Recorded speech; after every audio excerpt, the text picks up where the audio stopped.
Okay, I think we've just about ticked over to 9 o'clock there, so we'll make a start. Good morning, everyone, and thank you for joining us in the last of this series, actually, of webinars that the isoenergy team are doing. If you have missed any of the previous ones on heat pumps and collector, they're all available on our website, so please do feel free to go back and check those out. This series, this presentation is specifically on an overview of solar PV, batteries, EV charging, basically the renewable electricity technology side of what we do. If you do have any questions throughout the presentation, we'd love to hear them. If you can just please put them in the Q&A section. Then either my colleague will be answering them as we go along if there's a lot of questions, and there'll also be an opportunity at the end for me to read a few out and hopefully answer them for you. So my name's Jason Blanchard. I am a sales consultant at isoenergy. I specialise in the renewable electricity area, so these sorts of technologies. But all of our consultants are mixed technology and very comfortable talking about any of the renewable heat technologies as well.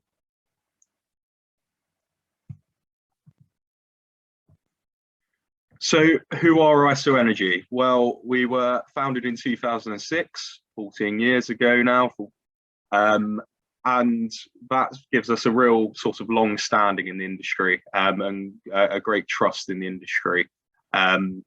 We have around 60 staff, although we are growing all the time to match government targets and indeed just rising demand for these sorts of technologies. Green technologies are very much in vogue at the moment, and they will continue to be as we progress to a sort of more sustainable way of doing things.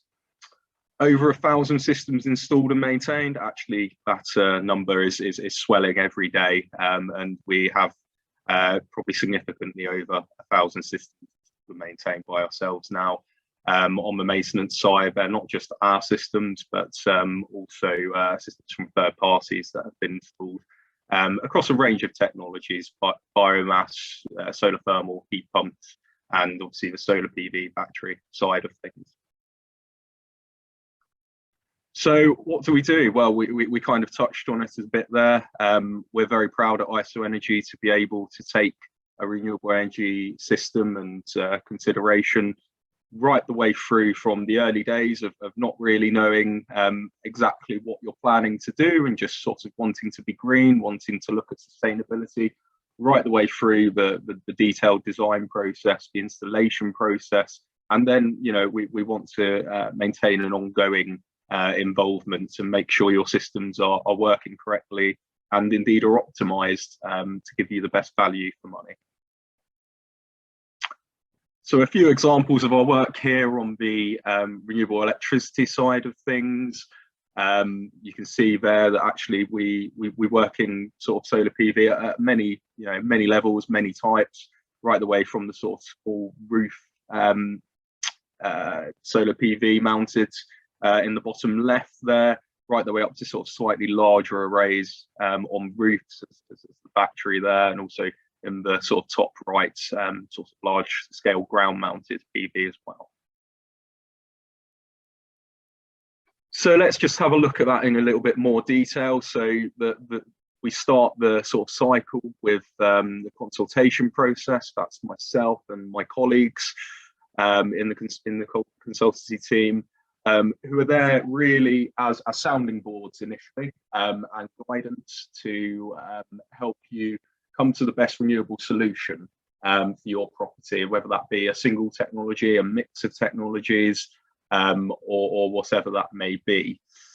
In the solar PV side of things, we're very experienced with all types of roof types, and also we're used to looking at varied ground mounting solutions depending on sort of space requirements, ground conditions, and potentially sort of planning restrictions, etc., which we'll come on to a little bit later in the presentation.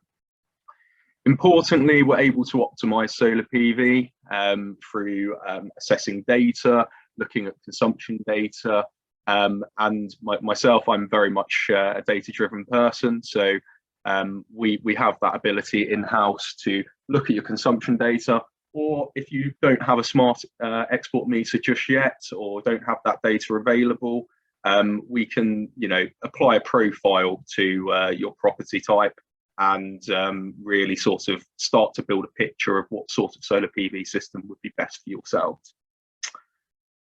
Experts in working within listed buildings, well, this is kind of a niche really that isoenergy has carved out within the industry, both in renewable heat and renewable electricity technologies. Having an older property or having a listed property should very much not scare you off of the idea of looking at these newer technologies. Actually, renewable technologies we found to be very conducive to greening a listed property or a older property with minimal levels of fuss, if you actually understand the added sympathies that are required to install such systems, and knowledge and understanding of how to maximize your return on investment, be that a financial return on investment or be that a carbon return on investment. We obviously always aim for both, but we're happy to talk about one specific aspect of that if that really is the driving force. Design process. So as we've sort of discussed, we do have our in-house team. These are specialist designers that will consult with the consultants and the clients to make sure that we really reflect in our designs and reflecting our systems exactly what the wants and needs of yourselves are. The design team, importantly here, are there to design specific systems. They will always start from scratch and will not be sending out sort of template designs for solar PV systems such as these. Because we want to make sure the client is aware of exactly what they are getting for their money. Latest and best practice. So we obviously as a company realize that we're in the renewable energy sector, and it is very important to make sure we're staying up to date with all the latest and best practice. That's right the way through from design best practice right the way through to installation practice, and indeed understanding all the latest government guidelines, etc., within the consultancy teams and right the way throughout the company. As we say, design is tailored to meet your specific needs, but also the calculations to ensure the system is optimized, and the calculations that really support our design and justify our design, so they're understood by the client or consultant or whoever is coming to us for a system. And we also pride ourselves not just on providing electrical schematics, which perhaps aren't for everyone to understand in great detail, but we also provide the layout visualizations that you can see on this slide, which hopefully provides quite a bit more detail to most people in terms of what we hope to actually achieve there. And the installation process. So we are very experienced now within ground mounting technologies, roof mounted installations, in roof, on roof, flat roof, all different types of roofs, as well as different ground mounting technologies for different gradients, different ground conditions, etc. We work at all scales within PV, so we can work from your sort of standard 3.69, 3.68 domestic system on a roof, on a domestic house roof, right the way through to sort of commercial scale roofs, and even ground mounted solar plants. 400 to 400 kilowatts is kind of the slogan, but actually we can work far more up into the megawatts into these projects. Best quality fixtures and fittings. I think this is really a theme within ISO, that we focus on quality in everything we do. The ethos of the company is very much that a small additional investment at the point of sale, the sort of added cost there, slight added cost, is very much justifiable for a system that will work for longer, be more efficient, and overall give you a better payback. Everything we do is about efficiency, about quality, and trying to ensure those best paybacks. Size to on-site consumption, so very important. This sort of comes in through the consultancy and the design stage. PV now, as we'll touch on later, is not supported by any government financial mechanisms. The feed-in tariff has come and gone. So for the best financial payback, it's very important that the systems now are sized to the on-site consumption, and as much of that generation as possible is being consumed on site. And installations to meet all necessary permissions. Again, we will make sure that we sort of talk about the permissions that may be required later on for these types of systems. But there are certain guidelines that you need to meet for permitted development rights, for instance, and making sure that where required, our installations meet those necessary permissions. And maintain. So we have a dedicated service department, open 365 days a year, 24 hours a day, nationwide coverage, so we can support our systems and indeed third-party systems wherever they may be in England and Wales. Support contracts available, which gives you access to reduced servicing costs and also that 24-hour support. We hope that every visit we won't have to sort of strip the inverters back to the bare bones, as you can see there, but that was actually a site that required quite a bit of in-depth interrogation to determine a string fault, and I actually found it quite fascinating to open the inverters up and really go back to circuitry boards there. So let's step back a bit and go a bit more general. Why renewable energy? Well, in all these technologies, be it talking renewable electricity, renewable heat, there is significant running cost reductions. That very much depends on the technology, the location, and indeed with PV, it depends on your consumption profiles as to what cost reductions you can achieve. So we could work those out on a case-by-case basis, but they are always significant. Solar PV specifically reduces your carbon emissions due to electricity consumption by 50+%. And actually, if you are combining it with another technology, as we say there, potentially EV chargers, it can also have a real impact on your personal carbon emissions resulting from your transport, if you are looking at electric vehicles. And also quite important to a number of people, it's becoming quite important within the industry, future-proofing your property or building against utility market price rises, be it renewable heating fuels or be it electricity price.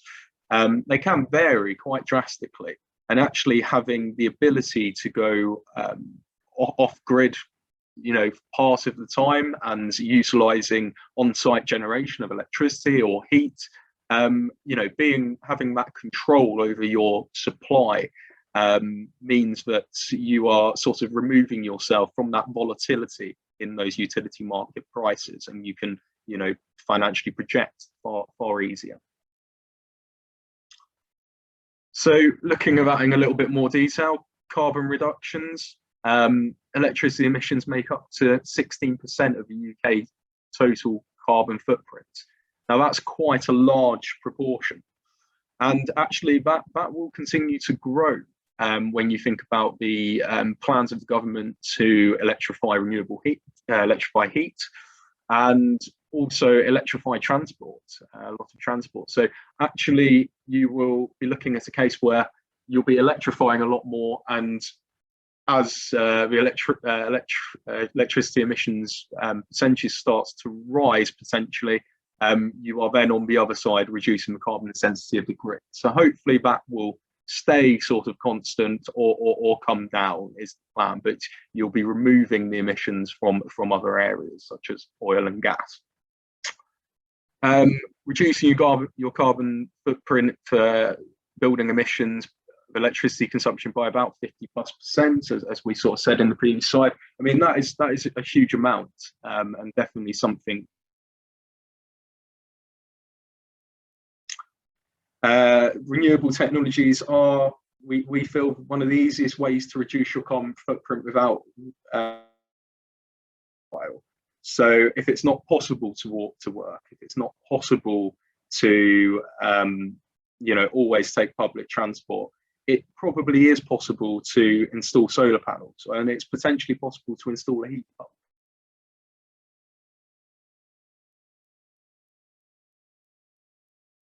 Your quality of life, actually improving your quality of life, and sort of not affecting your lifestyle, which we feel is quite key. Can also reduce transport emissions, as I said, via charging an electric vehicle. So solar PV specifically can actually venture from the home. Effectively, its renewable generation can venture into transport as well, and have a go at reducing some of the carbon emissions there.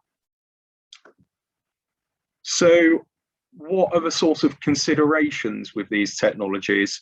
Why are we looking to do them? Well, the important thing is to understand which solution or solutions best suit your specific needs. Do you have a very high electricity bill, or are you currently heating your property through oil, or all of these things are variables within every property, every business, every domestic property, and for those variables there is a solution. It is just about understanding what that solution is. Within that, you have the different types of technologies. So this is things like solar PV. Is it best to pay a little bit extra money and power optimize each individual panel? Or is a traditional inverter at a slightly lower cost the right solution here? Where is that efficiency, financial payback sort of sweet spot for each system in each specific location? Understanding the revenue streams, is it purely savings through running costs? Are there subsidies available? Are there grants available? Are there commercial revenue streams available? It's key to kind of understand this when you're launching into an investment. And that applies to renewable energy technologies as well. And indeed, social pressure, be it Greta Thunberg or David Attenborough. We are very much being told at the moment, and I think the majority of the world is starting to agree, that we do really need to do something. We do need to start looking at renewable technologies. We need to reduce our carbon footprints on an individual level as well as a global level. So without further ado, let's get into solar PV in a bit more detail. So first of all, what do I mean when I say solar PV? Well, a solar PV system, very in its sort of simplest terms, forms three components mainly. You have your solar panels on the left there, which are in the field or potentially on your roof or wherever they may be. You have a connection then to your inverters. So you're running DC cabling back to your inverters, at which point that will take the DC electricity that's been generated through the photoelectric effect in the panels and turns that into usable AC for the house. You then will be running AC cabling back to the distribution board or your main supply, where it will feed the property. Now, the important thing to understand here is your inverters really want to be as close to your solar panels as possible. You want to make that jump into AC as quickly as possible for efficiency reasons. So in some cases, if you do have panels in the field and they're a very long distance from the house, you have to be aware that you will be running cable back to the house to connect it to your supply. And obviously there is a efficiency cost there, potentially, and also a physical financial cost there.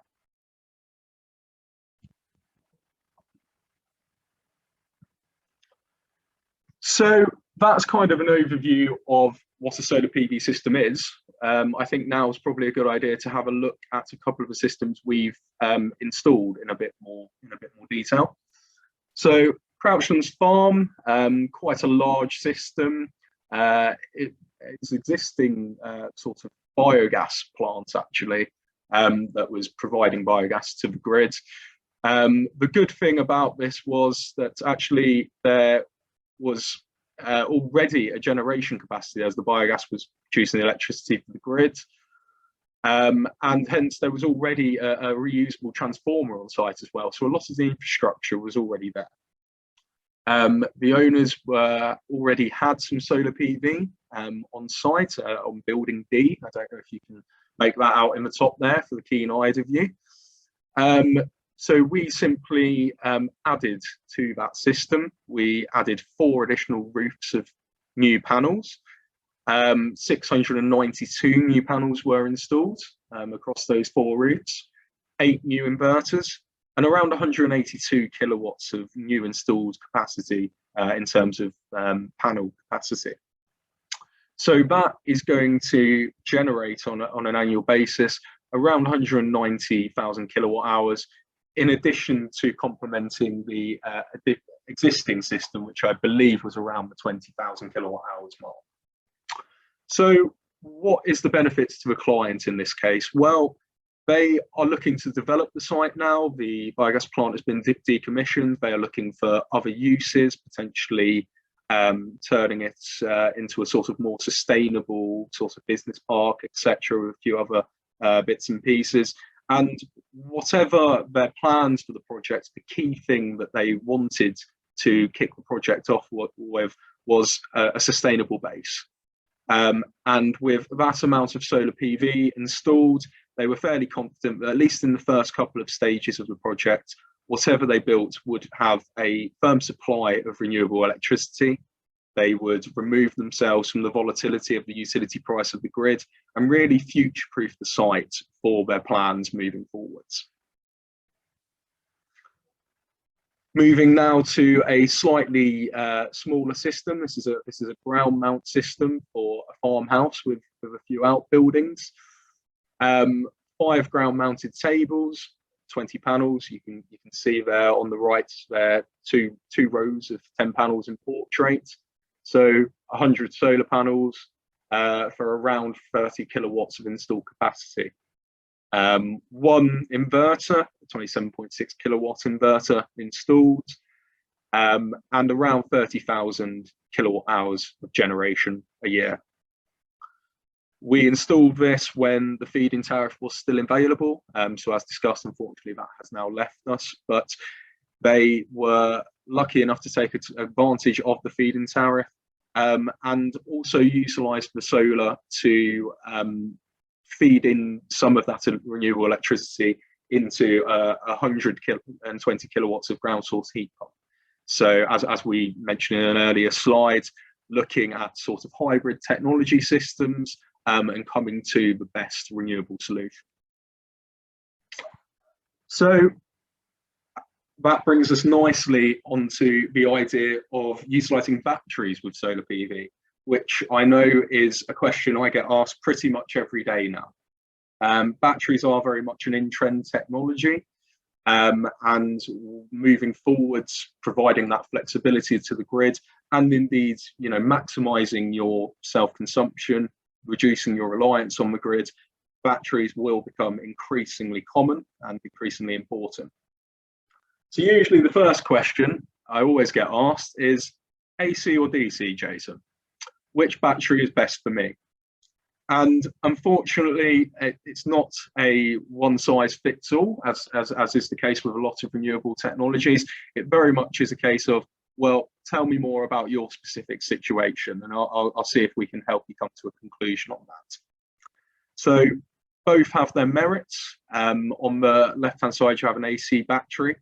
The key thing here is, with it being your electricity supply side of the inverter, you're actually able to discharge your battery fully at the same time that your electricity is coming from your solar PV.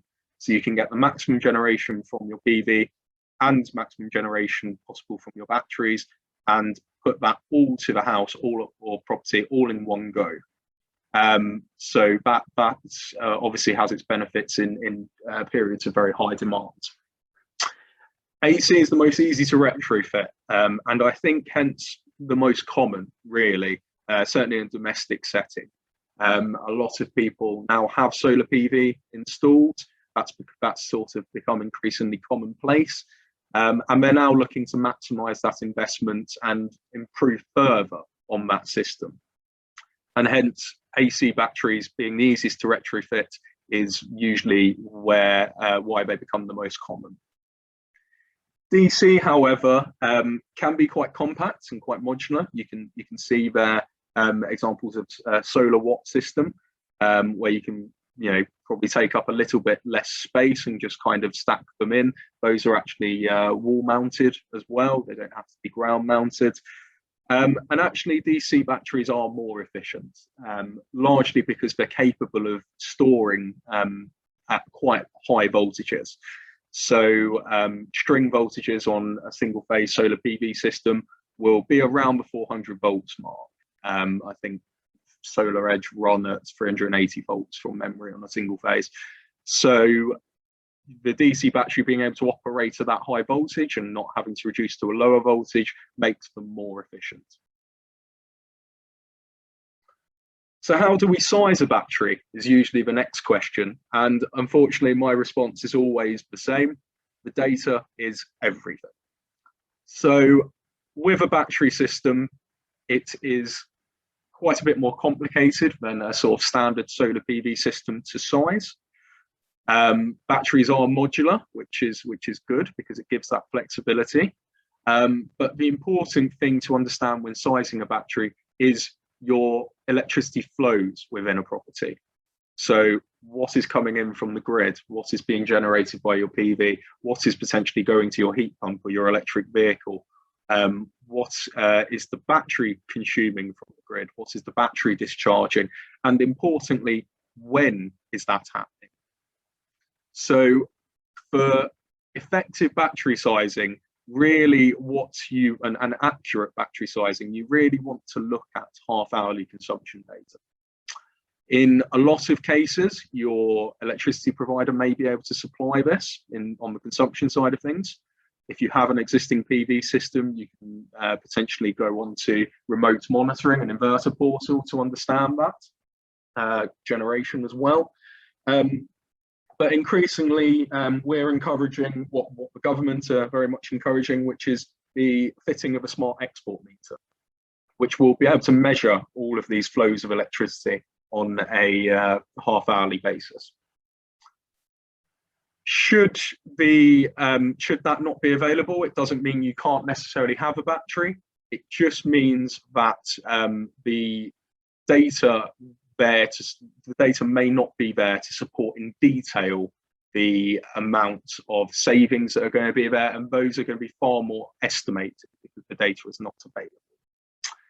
In general, with batteries, the consultancy team will suggest that perhaps if you are considering a new PV install, perhaps go ahead with that PV install, run it for a year, get this sort of data monitoring in place, and then a year further down the line, potentially the price of batteries may have decreased, but importantly, you at least have the data that we are able to analyse and provide to you the sort of factual case for a battery system and the correct size of system, importantly. So where does a battery situation fit into all of this?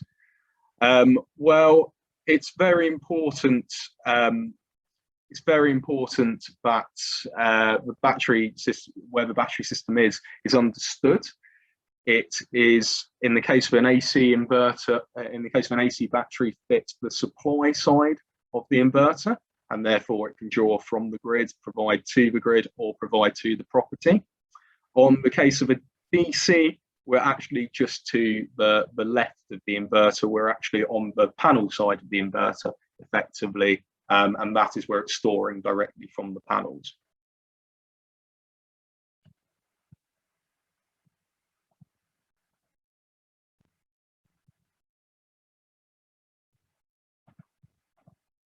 Apologies, there we go. So let's have a look at a few case studies for battery systems that we've installed. So Brook Place is a 3 Tesla Powerwall battery. So these are AC batteries. The house had 50 kilowatts of solar PV installed. And each of those Tesla batteries is 13.5 kilowatt hours of storage. So one on each of the 3 phases. Each of those batteries are capable of a 5 kilowatt charge and discharge. So that's the spontaneous, instantaneous ability to either charge at a 5 kilowatt rate or discharge 5 kilowatts into the property.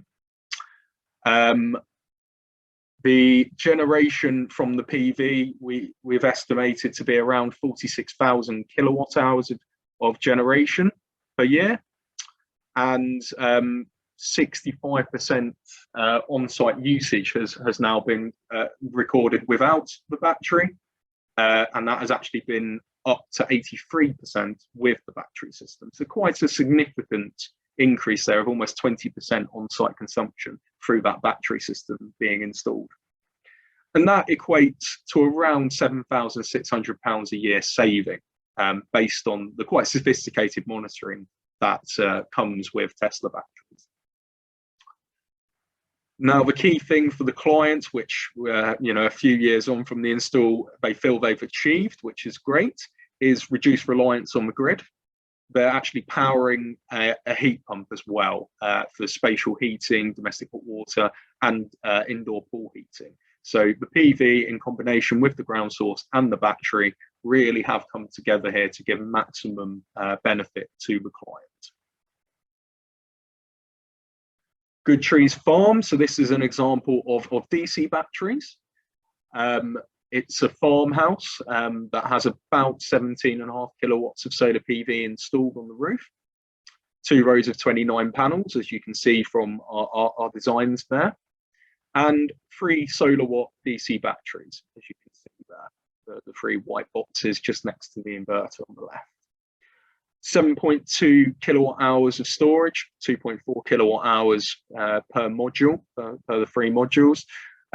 Obviously, a smaller PV system here, so not required as much battery capacity as in the previous example that we looked at. DC batteries, so solar PV side of the inverter, around 18,000 kilowatt hours of generation per year, and we estimate with the batteries about 75% on-site usage. Potentially a bit more. We are monitoring it as we speak. The key driver for the client was he wanted the most efficient type of battery system. Efficiency was very key to him, and also wanted a reduction in plant room space. So as you can see there, wall mounted, quite a small amount of space, as opposed to potentially the AC alternative, which would have been ground mounted and quite a bit more of consideration in terms of plant room space. So what about, batteries do come at quite a high capital cost. The business case at the moment is there in some cases, but not all from a financial point of view. So if battery doesn't make sense for you, what is an alternative option? What can you do with that excess power so you're not feeding it back to the grid? Well, there's a few options here. There are things called power diverters, where you can divert excess generation into a hot water tank, for instance. There are management systems. So this is actually a ground source heat pump management system, a piece of kit that comes with a ground source heat pump, and effectively it directs excess generation from your PV to the heat pump to either warm your tanks or warm your home, and really prevents exporting it back to the grid at quite a low unit rate, as we'll come on to lately, and maximizes the use of that electricity generated on site. Another way of utilising electricity on site is to have an EV charger fitted and utilise excess generation to charge an electric vehicle. So we'll just have a little look at electric vehicle charging options now. So EV charger types. There are a number of technologies now available on the market, from relatively simple chargers, such as the EO one in the middle of the screen, that simply charge from the grid, right the way through to inverter integrated chargers. As you can see sort of at the top there, there's a solar edge option, there's an SMA option to the right there as well. Effectively, these are chargers that are integrated into the solar inverter and charge very much from your PV. You can set them to charge only when there is excess generation from your PV. So this is very good if your car is going to be sitting at home during the day, and obviously during the summer there will be excess generation, and that can be funneled into your gas tank, effectively into your electric battery in your car. We also now have a huge influx of smart chargers, and the abilities of these EV chargers really have increased in the last couple of years. So smart chargers such as the Zappi charger there and the bottom left can now be retrofitted to integrate into solar PV systems, so any type of solar PV system, to really maximize that solar PV system. These types of chargers are capable of utilizing either just the PV, just running off the PV, running just off the grid, or indeed using the higher voltages from the PV to charge quicker your car. So there's a number of innovations and developments that have come into this technology recently. So, very common question: how quick is my car actually going to be charged? This is a very useful table provided by Western Power Distribution. To kind of answer that question, I would note one word of caution that these are very, very much generalizations. And in addition to the ability of the charger, it is also governed by the ability of your battery within your car and the charging rates that each manufacturer of the cars actually allow their battery to charge at, for longevity, for efficiency, for a number of reasons. But just looking at this, obviously, as you can see, the very quick chargers, the super rapid, the rapid, are largely reserved for commercial sort of applications. And then when you get into the fast and the slow chargers, you're then looking at more domestic settings. To go to sort of 1 to 2 hours, you are looking at needing a three-phase supply, which is quite key there. So let's just run through a couple of EV charger case studies. So Bullimores is an accountancy practice that we have worked with, and we have been working with them to put in 2 of the 7.2 kilowatt single phase fast chargers. They're actually located, as you can see there, in a outdoor sort of car park.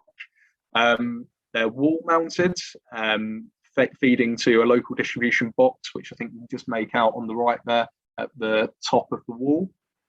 And these are very much used on a daily basis by multiple different EV cars. We potentially in the future might be adding a few more here, because the owner reliably tells me there's a bit of a rush in the morning to get to the EV charger. I did suggest that perhaps that's a good thing. It's you know, getting everyone to work on time, but potentially in the future we may be adding a few more chargers to this system also. Millhouse, so this is a domestic house, but he wanted a very quick fast charger, 1 to 2 hours sort of charging time. So we installed a 22 kilowatt three-phase fast charger, again wall mounted, connected into the local AC isolator there just to the right of it. And this is used daily in a domestic setting by a single car to charge the car very quickly. The client does a lot of driving, and obviously that ability to charge your car in 1 to 2 hours is very important to it. So we've kind of run through all of the technologies that we're going to run through today. But what are the considerations and permissions when installing systems such as these? Well, the thing to remember is that there are a number of considerations and permissions, and it can be quite confusing sometimes and quite daunting when you step out into considering renewable technologies. But the good news is that that's really where myself and my colleagues step in. The consultancy process is there really from day one to support you through all of these considerations, thinking about permissions, thinking about what the right system is for you, thinking about optimizing that system, understanding your savings, the appropriate manufacturers. All of these things are there for ourselves to talk you through, talk with you, to define, to understand, and to propose the best solution specifically for yourselves.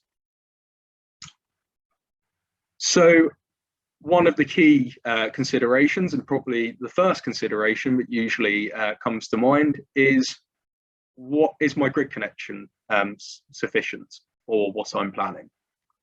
Well, early communication with the DNO is always advised. We can help you with those communications if there's any technical information they require. We can obviously tell you who your DNO is, your distribution network operator, be it Western Power Distribution, be it Scottish and Southern Electric, be it UK Power Networks, whoever it may be, we can help you with those conversations. For an EV charger, just a sort of specific point there, if the maximum property load exceeds 13.8 kVA due to an EV charger install, you will need to apply to install that charger. Now, to a lot of people, 13.8 kVA might not mean much. So again, that's where we come in to support you through that process and tell you whether we think you will need to apply. If the proposed PV system has a peak output of more than 16 amps, 3.68 kVA per phase, a G99 application will have to be made to the DNO. We actually include the G99 application where applicable within our scope, because that can be quite a technical application depending on the situation. So we will support you through that process as part of our scope. For the EV charging, it's a simple form application. A lot of it is now, DNOs are now looking at automating potentially the EV charging.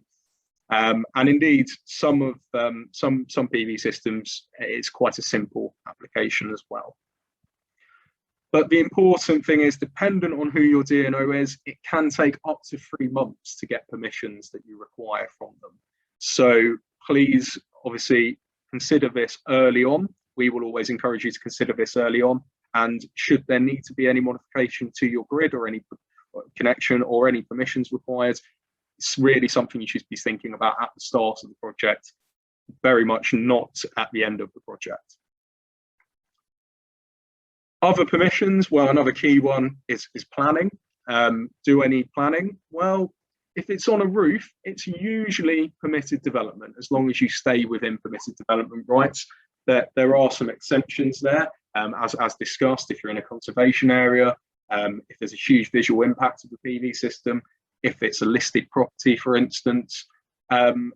It's very key to understand whether planning will be applicable. We can support you through that, but actually the easiest thing for you to do is just have an informal chat with your local planner should you have any concerns. Ground-mounted solar PV almost always requires some form of planning permission or a letter from the planner saying, no, you don't need planning permission. So it is very much more of a consideration with ground-mounted PV than it is for roof-mounted PV. EV chargers, no, you shouldn't. As long as it's off-street parking, there are some very rare exceptions, but in general, you shouldn't need planning for an EV charger. In addition to planning, if you do have a listed property, as discussed, you may need listed property consent.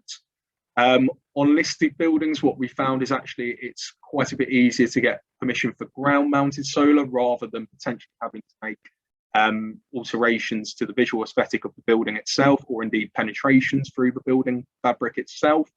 But these are all conversations to have with your local planning officer, and conversations that we're more than happy to support as a consultancy team. So how do we size a solar PV system is another common question.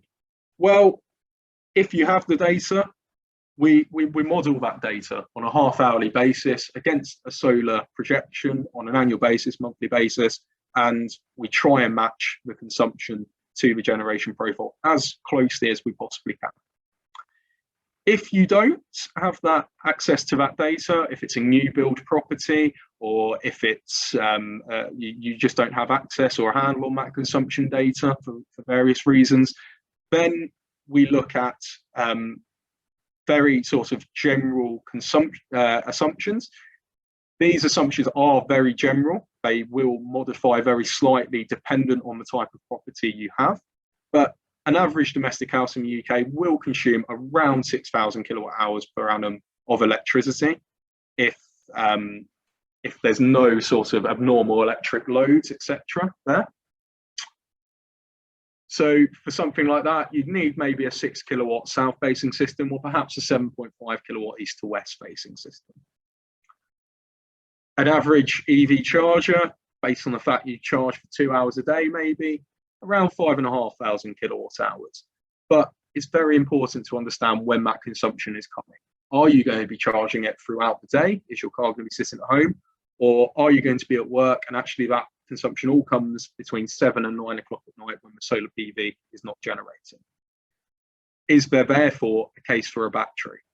Well, that comes from if there is significant evening consumption, e.g. significant consumption outside the solar day, or if the data very much supports it. So just finishing off really, I realise I'm a little bit over time perhaps if we want to answer a few questions. The smart export guarantee, which I touched on earlier, is your revenue stream in addition to your electricity savings for a solar PV system, a battery system, etc. So the story of it very much is when the feed-in tariff left us, we were in a very strange situation for a few months where people with solar PV systems had to export electricity back to the grid, but actually weren't getting paid anything for that electricity. There was a huge amount of campaigning, and eventually the government listened and made that right, realised there was an error, and basically said that any supplier of electricity with more than 150,000 domestic customers needed to offer a SEG tariff. A SEG tariff is effectively a pence per kilowatt hour rate that is paid to you for everything you export to the grid.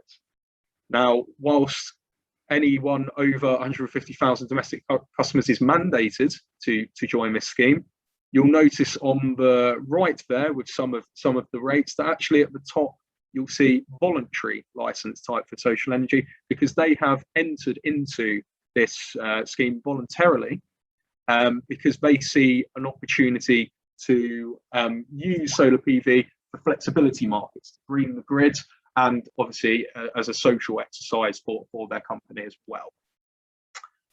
The important thing is that you make sure you understand the terms of the SEG tariff you've signed up to.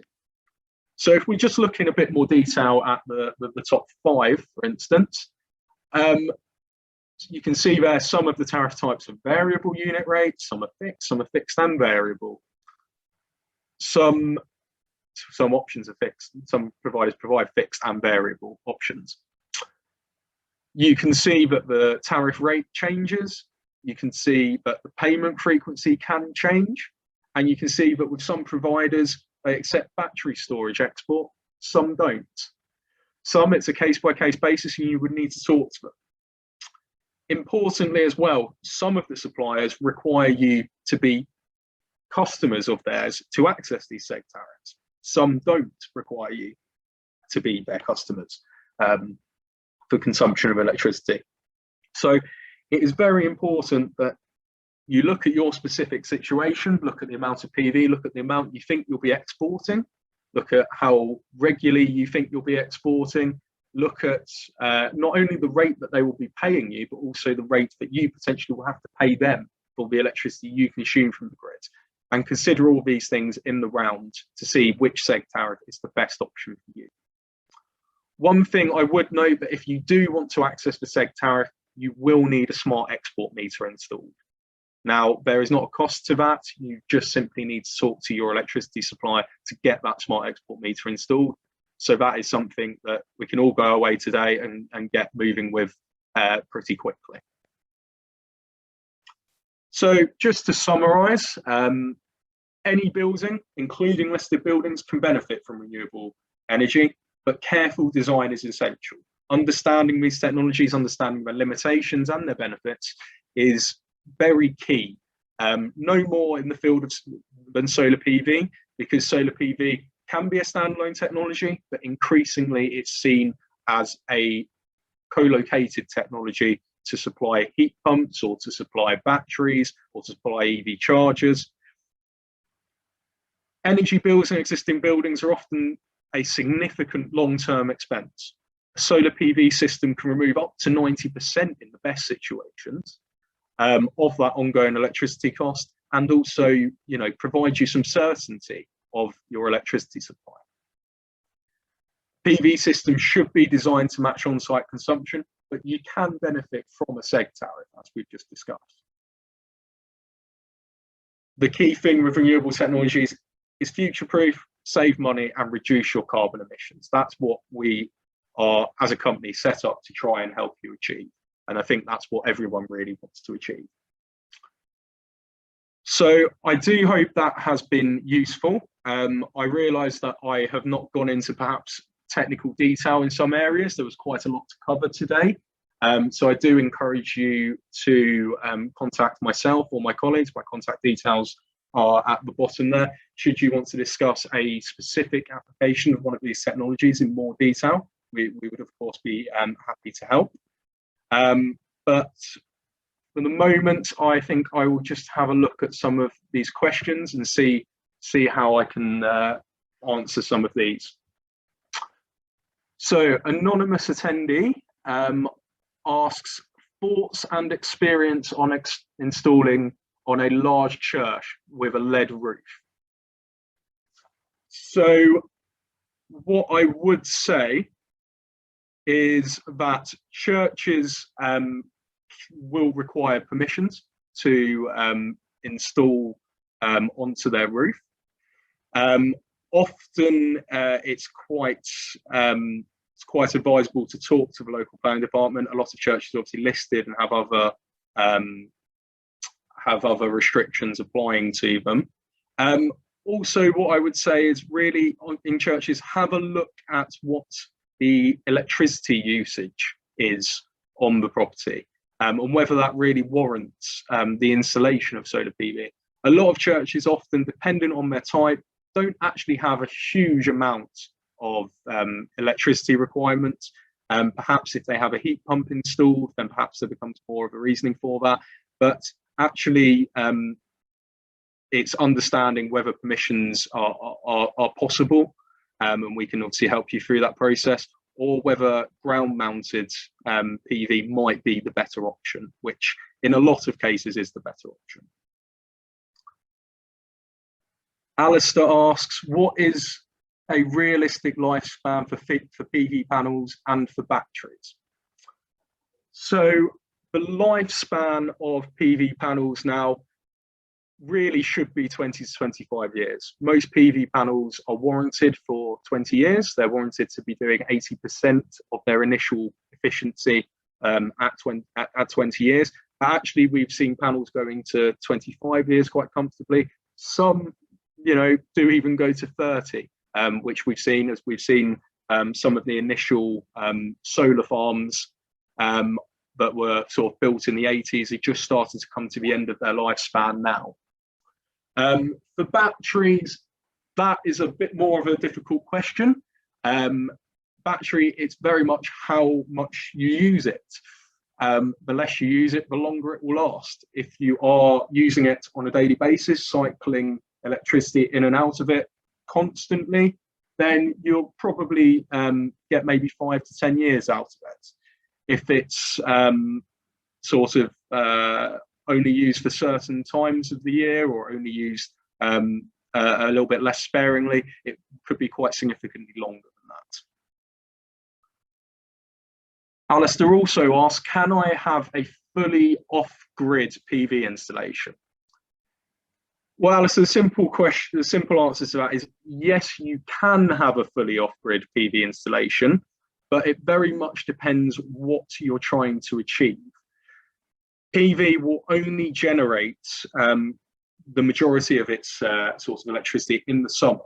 So if you have consumption that is predominantly in the summer and sort of hardly any consumption in the winter, then yes, it would be quite easy to go completely off-grid with your PV. Unfortunately, what batteries don't do is they don't seasonal shift. So you can't generate in the summer and then discharge the battery in the winter. They're far more short-term charging and discharging than that. So in general, it depends. Technically, it is possible, but in most cases, it's not advisable because it won't achieve what you're attempting to achieve. Francis asks, I haven't heard solar thermal systems mentioned in your seminars. Is it still considered a contribution to renewables? Solar thermal, we haven't mentioned, you're quite right. We haven't really mentioned biomass or rainwater harvesting or a number of technologies. Perhaps we can look at them in sort of future series of webinars. Solar thermal does have, definitely does have a place within the renewables jigsaw puzzle. But increasingly it is becoming more of a niche place. So solar thermal, for instance, is very good for pool heating. It is good for hot water heating because you can achieve higher temperatures. But again, similar to what I was discussing with PV, it is very much there generating the majority of its power in the summer. So these days, the more sort of favoured technology, both by the government, is ground source or air source heat pumps, which are capable of doing your spatial heating and your hot water year round, and not just in those sort of summer times. So solar thermal definitely does have a place, and in some specific cases, it is 100% the right solution. But it is perhaps becoming less widely installed than it has been in the past. And we have another one here. Is it possible to change an EV directly from solar without converting electricity to AC first? So is it possible to charge an EV directly from solar without converting electricity to AC first? So that is very much dependent on the EV charger and also dependent on the battery capacity and the battery capabilities of the car charger. As I kind of discussed earlier, we are dealing with quite high voltages. Even on a single phase, we're looking at 400 volts, and obviously a three phase, but high voltages as well. So it's whether the battery of the electric vehicle is actually capable of taking voltage at that level. There may well need to be some sort of power conditioning, if not an inverter there. So it very much depends on the electric vehicle type. And if you do have a specific case in mind, I'm obviously happy to have a look at that one for you. Robert Archer asks, PV panels are around 20% efficient. Any new tech out there to increase the yield? Yep, so you're 100% right, Robert. They are about 20% efficient when you consider the full amount of energy actually hitting the ground, the earth. when you consider the full spectrum of light and energy, you're only converting somewhere between 20 to 25% of that into usable electricity. There is actually a recent development, and it comes out of the UK, I'm proud to say, out of Oxford.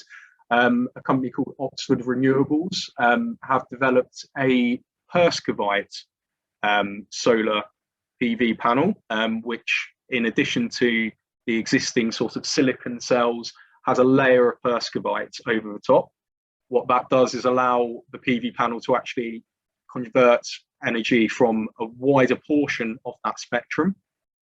And they think we're still very much in the early stages. They're just looking to commercialize and send into large scale production this year, I believe. But they have a theoretical limit up closer to the 40% mark, so almost double.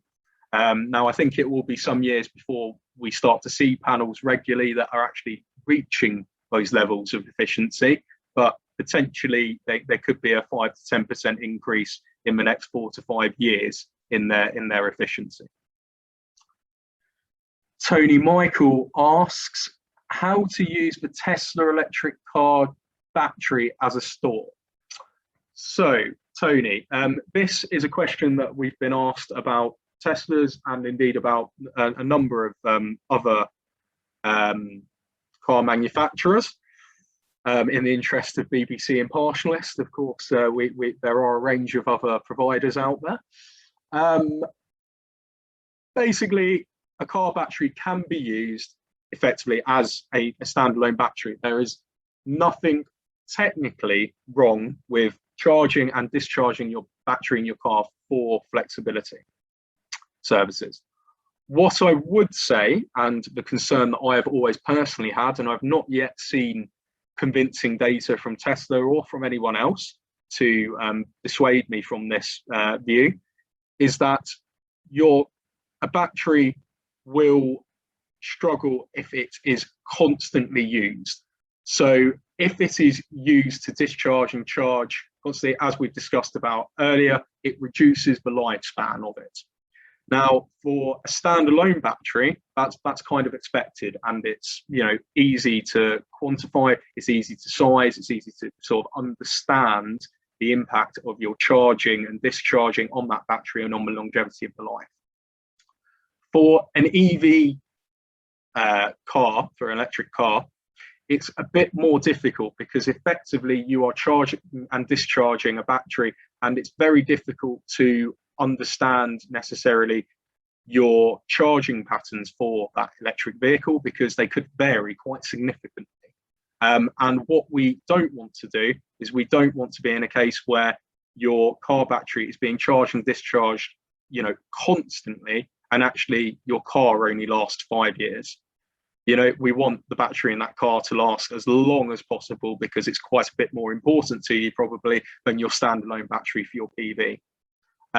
So the technical possibilities just comes down to configuration, but the actual practical considerations is whether you really do want to use your electric car battery in that way or not for its longevity. I think that's all the questions in the questions and answers. I do think I may have seen one or two in the chat, however, so I'm just going to have a look here. So Paul says, for a new build, no data will be available. So does this make it easier to design a system from the ground up? What would you use for a new build? So for a new build, yes, you obviously have a lot of options there, Paul, and it is definitely the right time to be thinking about it. The data is not available. However, the building regs actually quite well define a building for us. So we're very used to dealing with new builds, and from the current building regs and from what you tell us, if you're going beyond, above and beyond those building regs, we can start to design solutions. Most new build properties now invariably will start to have heat pumps. In some localities, gas boilers are being banned. Oil boilers are very discouraged. government are trying to remove oil, LPG, these sorts of things. And indeed, the long term is to make gas far less attractive as well. So new build properties, a small heat pump, potentially some solar PV, and potentially integrating that into an inverter with an EV charger attached for your new, for whoever is moving in to have really moving into quite a renewable home and quite a self-sustainable home would be the ideal.